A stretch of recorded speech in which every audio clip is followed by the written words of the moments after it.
Hey guys, tonight we're going to gently pull back the curtain on a truly ancient art form, one that has enchanted audiences for centuries under the soft glow of oil lamps.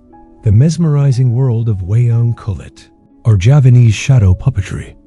Imagine yourself drifting into a warm, humid Indonesian evening, the air thick with the scent of jasmine and the distant hum of cicadas. You're settling onto a woven mat, perhaps with a gentle breeze rustling the banana leaves nearby, as a single lamp flickers, casting long, dancing shadows. It's an experience so utterly transporting, you might just forget what century you're in. You probably wouldn't survive a day trying to explain TikTok to an ancient Javanese villager, let alone trying to get them to understand why your phone needs charging. So before you get comfortable, take a moment to like the video and subscribe, but only if you genuinely enjoy what I do here. Let me know where you're tuning in from and what time it is for you. Now dim the lights, maybe turn on a fan for that soft background hum, and let's ease into tonight's journey together. Our story begins in the misty, deep past of Java, an island where spiritual beliefs and artistic expression have always been deeply intertwined. You see, Wayang Kulit isn't just a performance. It's a sacred ritual, a living bridge between the visible world and the unseen realms. While the exact origins are, like many truly ancient things, a bit hazy, historians generally agree that shadow play arrived in Southeast Asia, likely from India or China, sometime around the first millennium CE. However, the Javanese, ever the ingenious adapters, didn't just borrow. They transformed it, infusing it with their unique animistic beliefs and Hindu-Buddhist philosophies, making it distinctly their own. Think of it as importing a generic flat-pack furniture kit and then turning it into a bespoke, hand-carved masterpiece with hidden compartments for ancestral spirits.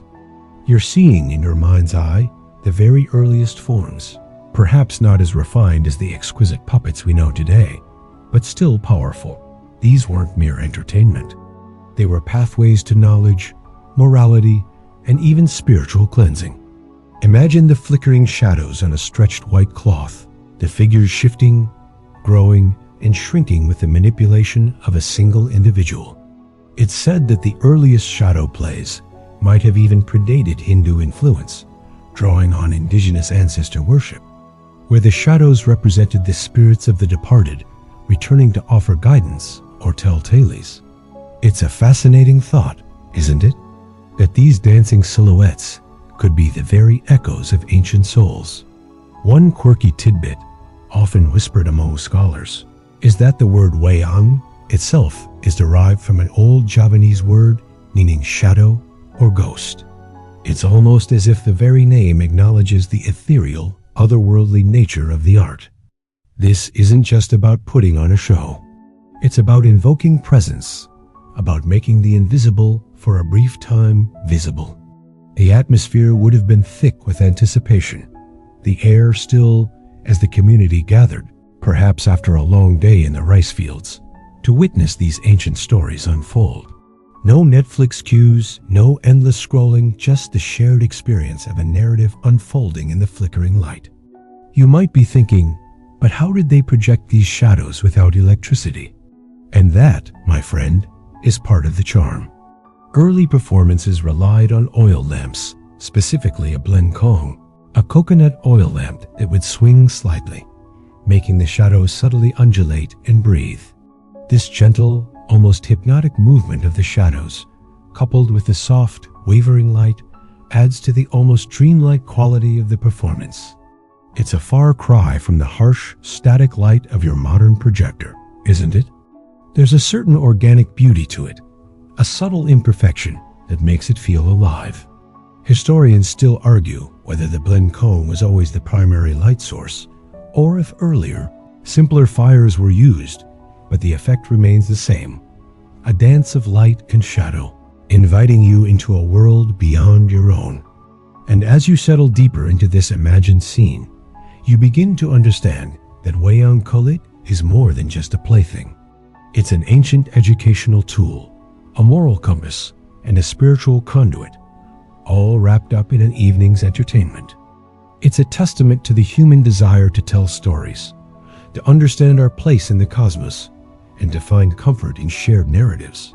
Even as the world around us shifts and changes, the shadows might be fleeting, but the stories they tell are eternal.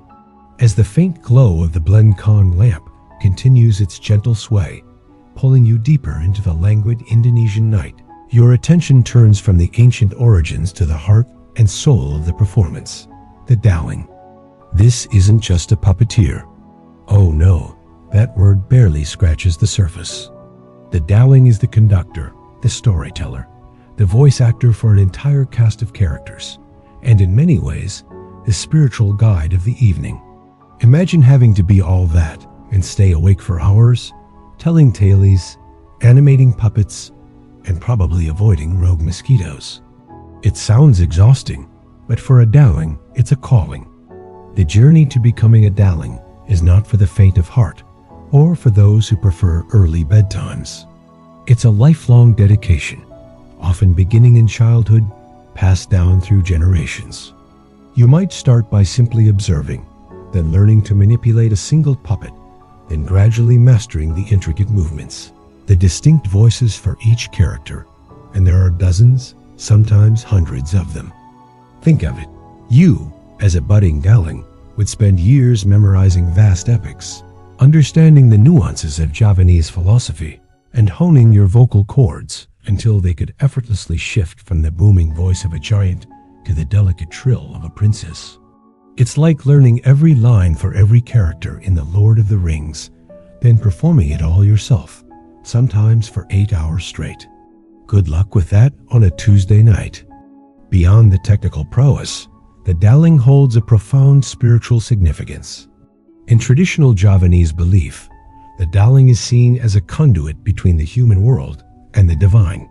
Before a performance, you might find the Dalang performing rituals, offering prayers, and meditating to purify themselves and invoke blessings. This isn't just about good stagecraft, it's about ensuring the spiritual integrity of the performance. The very act of animating the shadows is believed to give life to the characters, making the stories resonate with a deeper, almost mystical energy.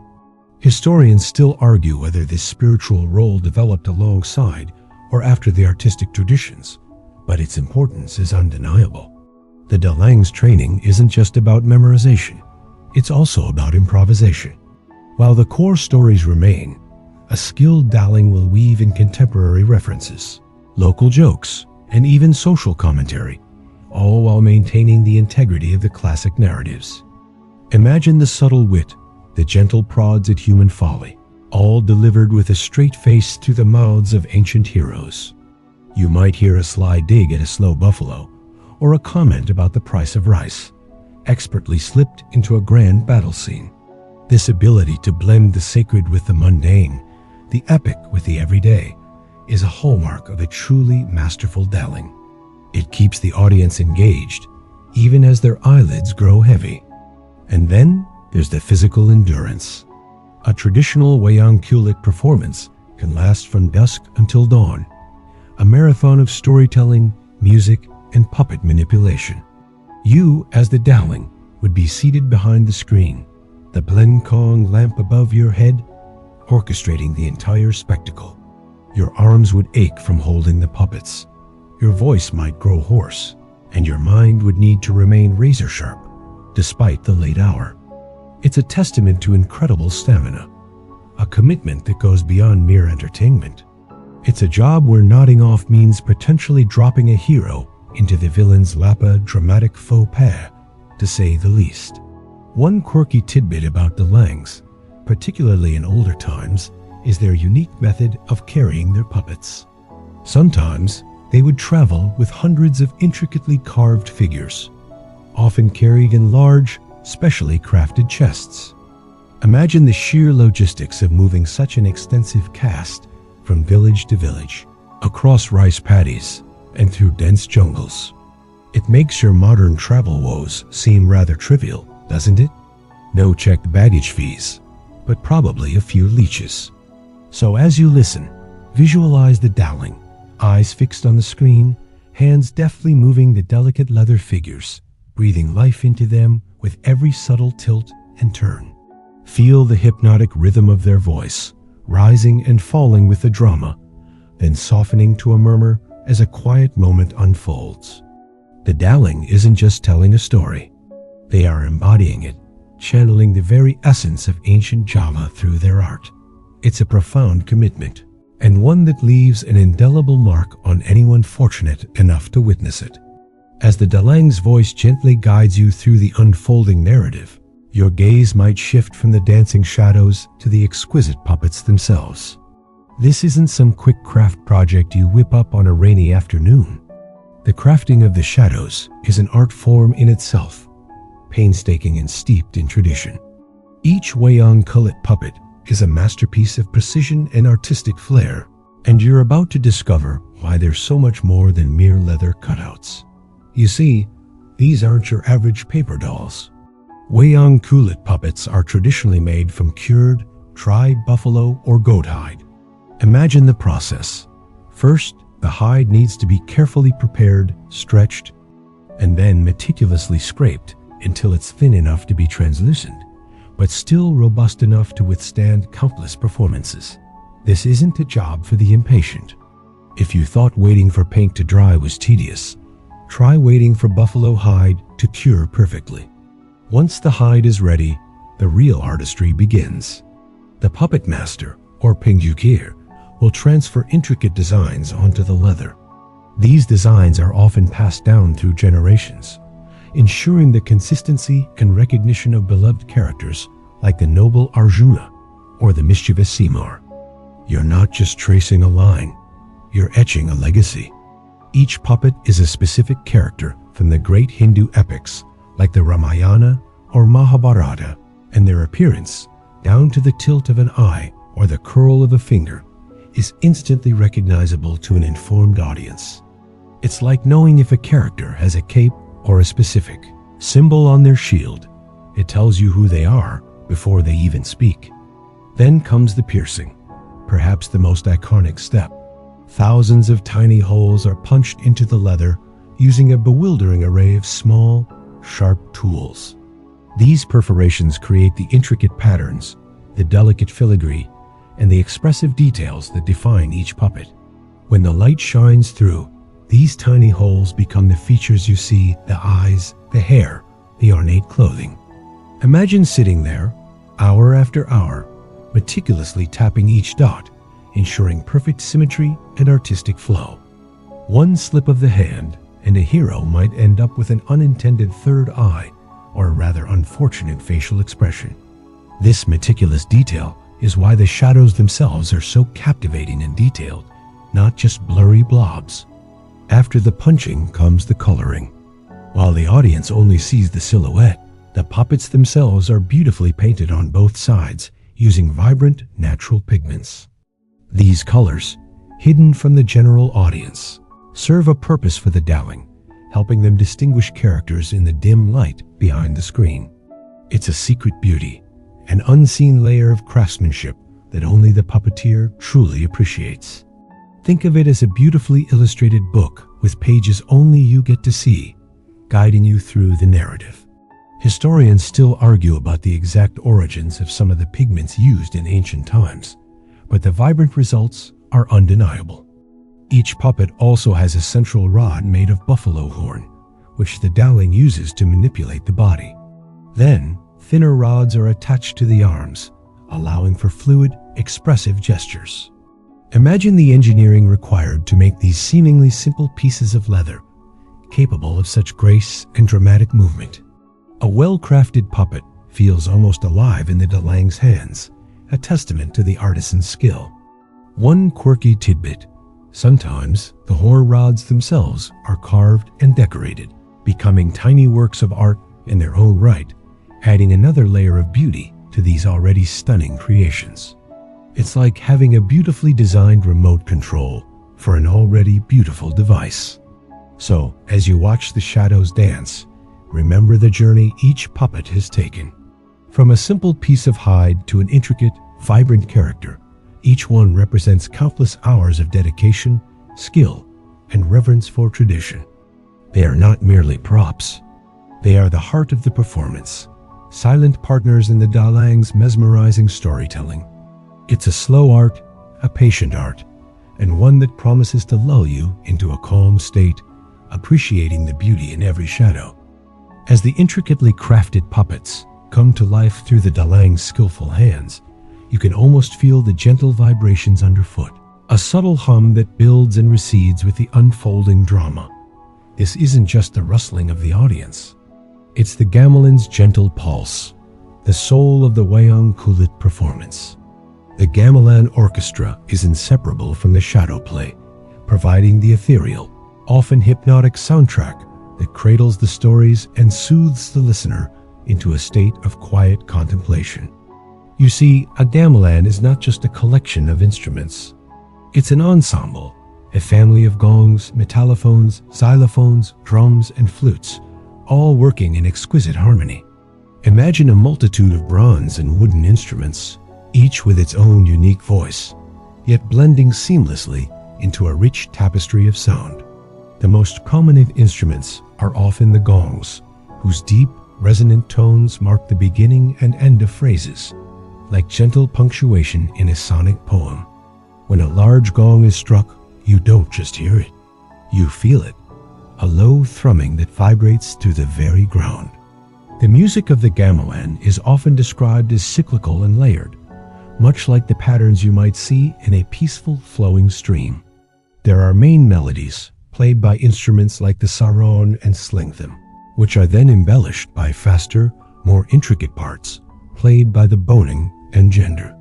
It's a bit like a complex, slow-motion jazz improvisation, where everyone knows the core tune, but has room to add their own gentle flourishes.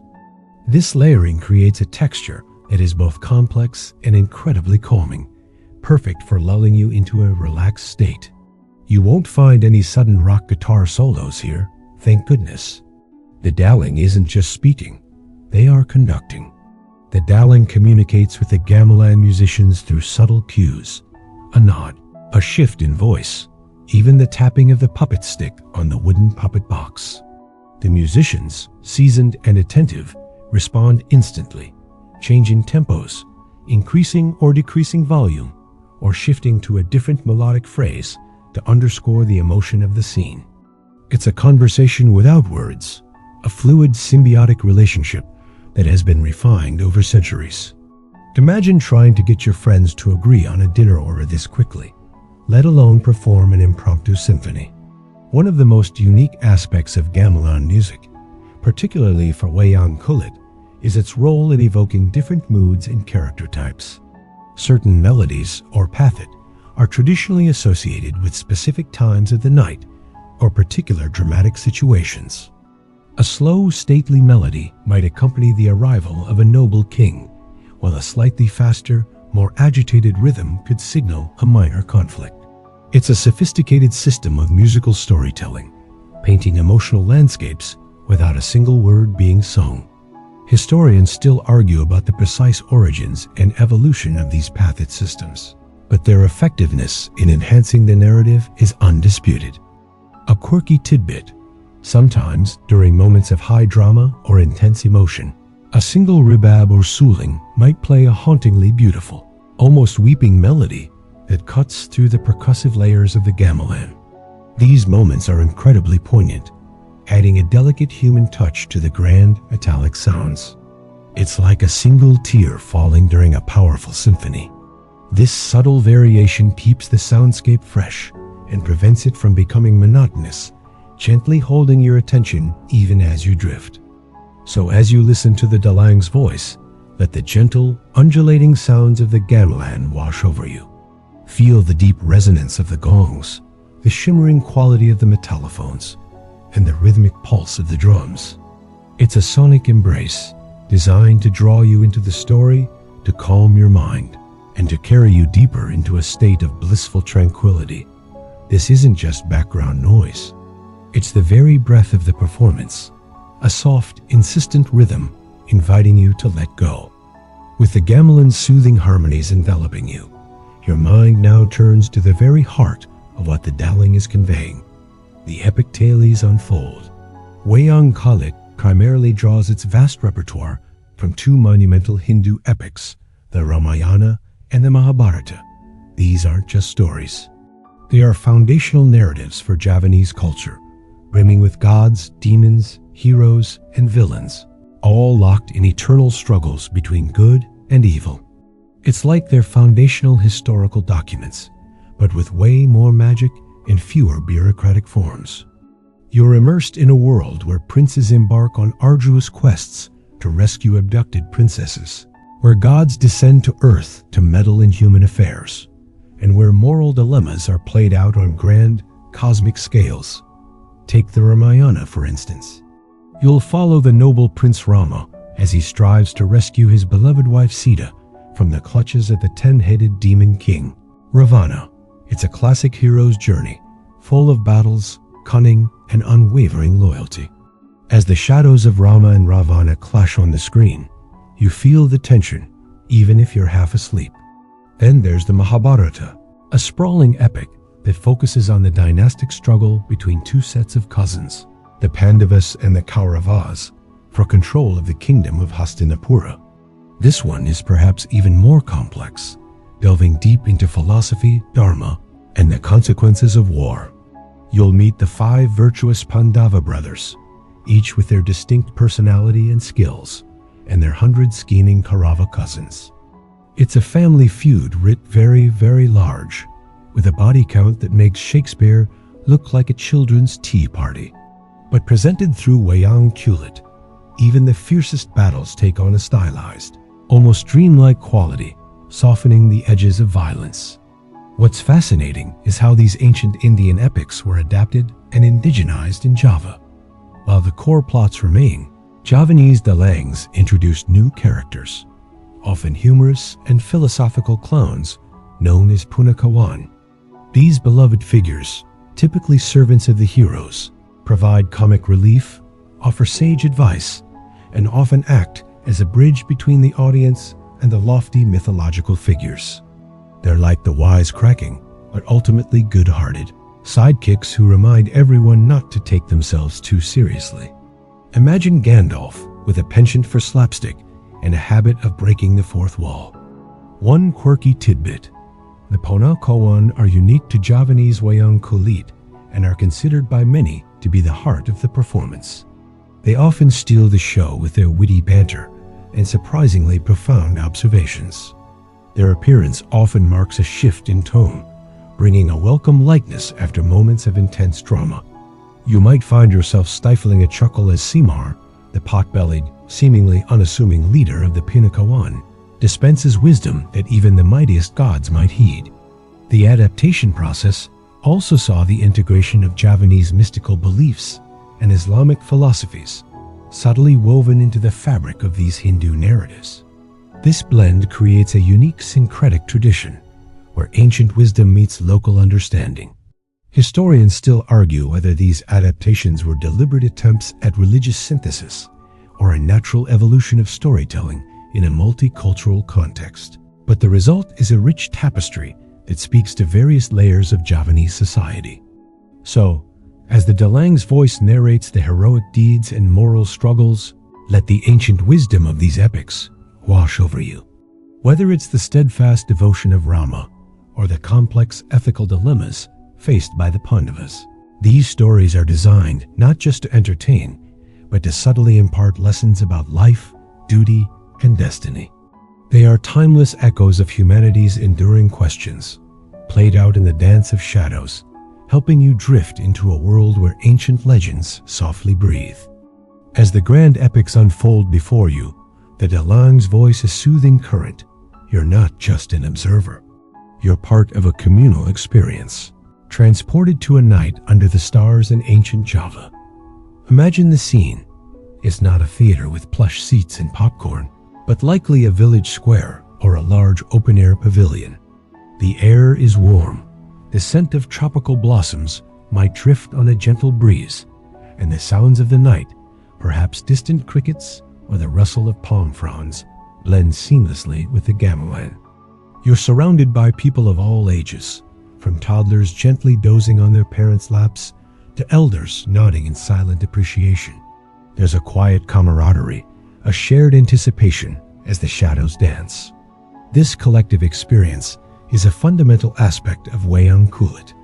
It's not just about what you see on the screen, but about the atmosphere, the shared presence, and the unspoken understanding that permeates the gathering.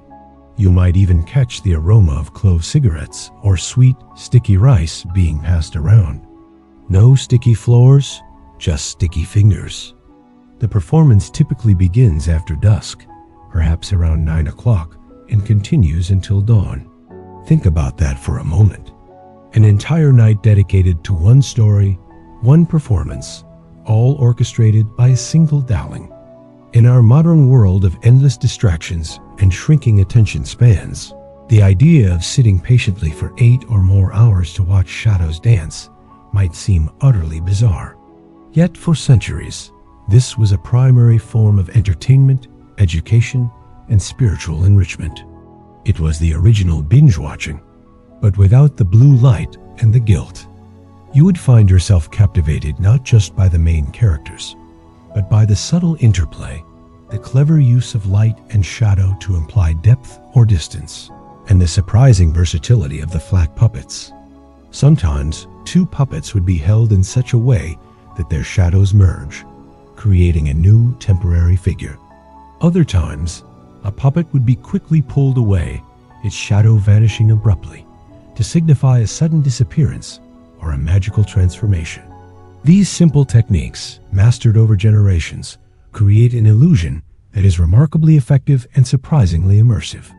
One quirky tidbit about these all-night performances is how the audience might subtly shift throughout the evening. Early on, everyone is attentive. Perhaps children are wide-eyed. As the hours wear on, some might doze, others might wander off for a chat or a snack, but they always remain within earshot of the Gamelan and the Dalang's voice. The performance acts as a gentle anchor, a continuous presence in the background of their night. It's a testament to its soothing nature, capable of entertaining those awake and comforting those drifting off.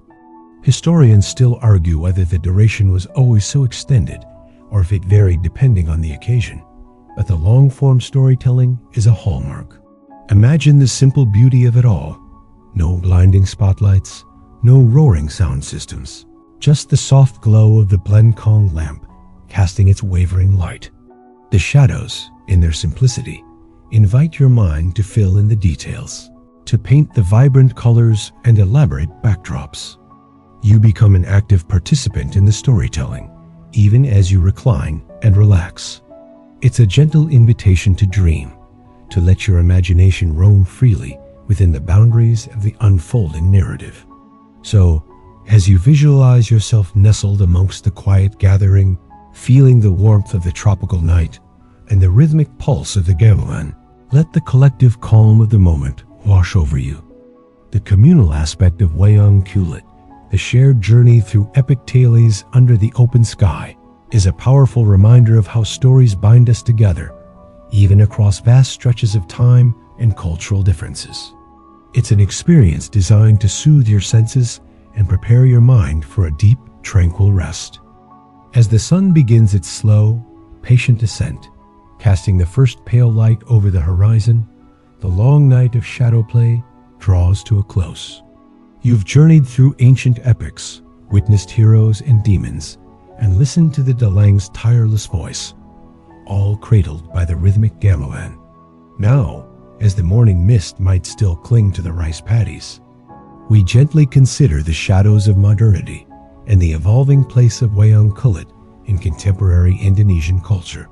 You might wonder, in a world saturated with digital entertainment, streaming services, and instant gratification, how an ancient art form like Wayang Kulit manages to survive. It's a fair question. The short answer is, it adapts, it endures, and it finds new ways to resonate. While not every village square hosts all-night performances as frequently as in centuries past, Wayang Kulit is far from a relic. It continues to be a vibrant, living tradition, albeit one that has embraced change.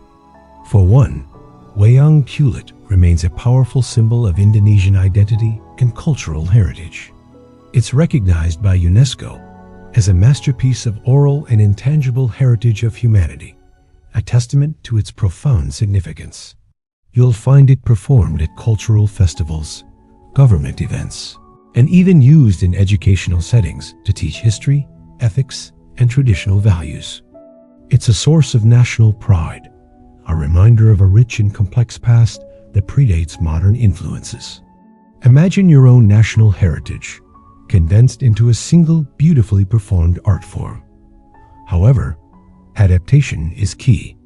Modern Wayang Kulit performances sometimes vary in length, catering to contemporary attention spans. You might find shorter, 2 or 3 hour shows, or even excerpts designed for tourists or school groups. Dalangs also experiment with new narratives, sometimes incorporating stories that touch on contemporary social issues or even telling tales with a more modern sensibility, all while maintaining the traditional aesthetic and the soothing pace. It's like taking a beloved classic novel and giving it a gentle, respectful update, perhaps adding a touch more humor or focusing on a previously minor character. You won't see Spider-Man duking it out with Ravana, but the themes can certainly feel more relatable. One quirky tidbit about modern Wayang Kulit is the emergence of digital Dalangs. Some artists have begun experimenting with projecting the shadow, puppets using digital projectors instead of the traditional oil lamp, or even creating animated versions of the puppets for screens.